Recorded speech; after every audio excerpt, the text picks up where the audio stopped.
कि आत्मा स्वयं प्रकाश है, निर्विकार है, एक रस है, शरीर जड़ है, ये प्रकाशित है, ये परिवर्तनशील है। तो जड़ शरीर का जन्म मरण हो नहीं सकता, क्योंकि जड़ वस्तु है, इसमें कोई चेतना नहीं है। आत्म तत्व के प्रकाश से अंतःकरण में चेतना पड़ रही, उसी में एक नया अहम जागृत हो गया और वो इंद्रियों में प्रकाश पड़ रहा है। इससे चेतना, जिसे त्वगेंद्रिय है, तो ये इंद्रिय अनुभव करा रही। ये शरीर जड़ है, इंद्रिय को जो अनुभव हो रहा है वो अंतःकरण से। अगर मन को शून्य कर दे तो त्वगेंद्रिय को काट दे, कोई फर्क नहीं पड़ेगा। अंतःकरण को जो पावर मिल रहा है वो आप्त काम पूर्ण काम उस आत्म स्वरूप से स्वाभाविक। तो आत्मा का जन्म मरण हो नहीं सकता, क्योंकि चेतन अमल सहज सुख राशि, और जड़ शरीर का तो यही भस्म हो जाता है। फिर ये अगला जन्म किसको होता है, फिर ये जन्म मरण होता किसको है? तो श्री भगवान ने वर्णन किया कि इसका मुख्य कारण देहाभिमान है। 3 शरीरों पे अभिमान करने वाला, 10 इंद्रियों पर अभिमान करने वाला, 5 प्राणों का अभिमानी, ये बार बार जन्म मरण को सूक्ष्म शरीर वाला प्राप्त होता है। सूक्ष्म शरीर के अभिमान में स्थूल तो यही छूटता है। तो कल चर्चा हुई थी कि स्थूल शरीर क्या है, ये जरूर जानना चाहिए। जैसे हमको यहां से छठी करा जाना है तो हमें पता होना चाहिए इतने मोड़ आएंगे, इतने किलोमीटर बाद छठी करा आएगा, हमें पता होना चाहिए मार्ग का। तो हम भगवत मार्ग के पथिक हैं। पहला है ये ढांचा जिसे आप देख रहे हो, ये मैं नहीं है और ये मेरा नहीं है, पक्का 100% कहीं भी आप ये नहीं है। क्या है ये स्थूल शरीर जिसे आप देख रहे हैं जागृत अवस्था में? बोले मज्जा, अस्थि, मेद, मांस, रक्त, चर्म और त्वचा, ये 7 धातुएं भरी हुई है।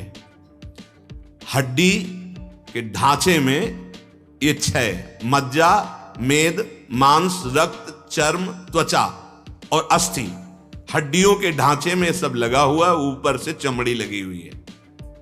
ये चरण, जंघा, छाती, भुजा, पीठ, मस्तक आदि अंग उपांगों से युक्त, ये हर समय ऐसा स्फुरण होता रहता है कि मैं स्त्री हूं, मैं पुरुष हूं, मेरा ये भोग सामग्री है, मेरी ये संपत्ति, ये अविद्या।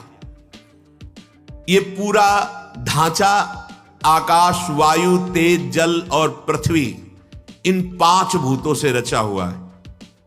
इसमें मज्जा, अस्थि, मेद, मांस, रक्त, चर्म, त्वचा, ये 7 धातुएं पंचभूतों से इसका निर्माण हुआ है। अंग उपांगों से युक्त ये जो ढांचा है इसे स्थूल शरीर कहते हैं। जो इस स्थूल शरीर को मैं मान लेता है और फिर परमार्थ मार्ग में चलता है, तो ऐसा है मानो भव समुद्र को पार करने के लिए उसने मगरमच्छ को समझ लिया कि ये कोई नौका है और उस पर चढ़ गया, एक झटके में मगरमच्छ ले गया उसे। ऐसे ही इस शरीर को, भोगायतन स्थूल शरीर को मैं मान करके विषयों में सुख बुद्धि और मैं आनंद प्राप्त कर लूंगा, तो ठीक ऐसा हो गया जैसे मगरमच्छ में चढ़ करके समुद्र पार होना चाहता है। ये अहम साधना का फल है, इस शरीर से देहाभिमान गलित हो जाना। चाहे जिस मार्ग से चलो, भक्ति से, ज्ञान से, अष्टांग योग से, सांख्य योग से, कर्म योग से, पहला कार्य होगा आपको जो सिद्धि मिलेगी इसकी, इस शरीर से राग हट जाना। अगर इस शरीर में राग जितना पुष्ट है उतना ही अज्ञान पुष्ट है। यदि तुझे संसार के दुखों से मुक्त होने की इच्छा है तो इस शरीर से अपनापन तुझे हटाना होगा। कितना कठिन है हटाना। अभी एक भी परमार्थ का शास्त्रीय लक्षण नहीं है, और इतने इतने मोटे ग्रंथ के हम रचयिता हैं शास्त्र। अरे बुद्धि की तुकबंदी जोड़ने से शास्त्र रचयिता नहीं होते। ये शास्त्र समाधिस्थ महापुरुषों ने, जो आत्मस्वरूप को प्राप्त है। साधन चतुष्टय का एक भी साधन नहीं है, कि बातें बनाने से नहीं, आपको वास्तविक परम पद और मोक्ष पदवी प्राप्त करने के लिए यह मानव देह मिला है। शरीर में जिसने मोह रख लिया वो ये सोच ही नहीं पाता कि मुझे मुक्त होना है। मोह एव महामृत्युर मुमुक्षोर वपुरादिषु। इस शरीर से प्यार करने वाला सोच ही नहीं सकता कि मैं मोक्ष प्राप्त कर लूं, मैं मुक्त हो जाऊं इस संसार से। ये शरीर में मैंपन रहना महामृत्यु, महान दुखदाई है। ये समझ में कहां आता है? इस शरीर से मैंपन रखना, मेरापन रखना, ये भारी दुखों का जाल है, दुखालयम। ये मोहम जाहि महामृत्युम देहदार श्रुतादिशु।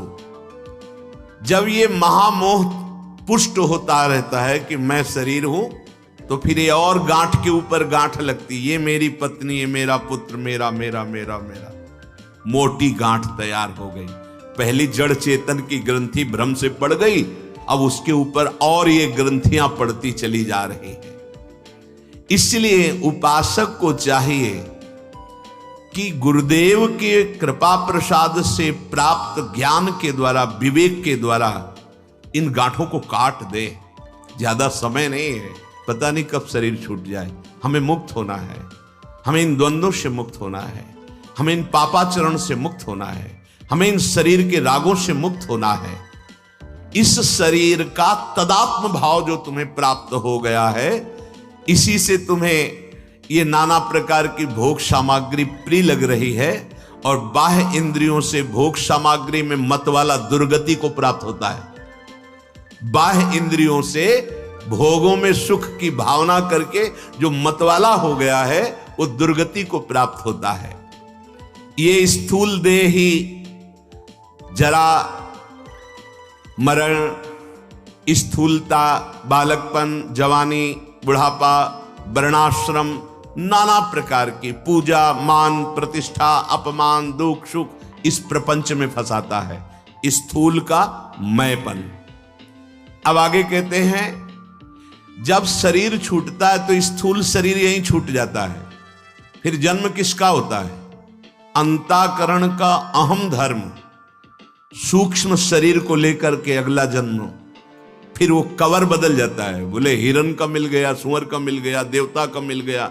ऊपर का पांच भौतिक जो देह है, ये स्थूल देह बदल जाता है, सूक्ष्म पूरा वही रहता है, अनेक जन्मों से वही चला रहा है, स्थूल बदलता चला जाता है। अब देखिए, सूक्ष्म शरीर किसे कहते हैं? स्थूल तो सुना, सूक्ष्म शरीर वागादि पंच, श्रवणादि पंच, प्राणादि पंचाभ्रमुखानि।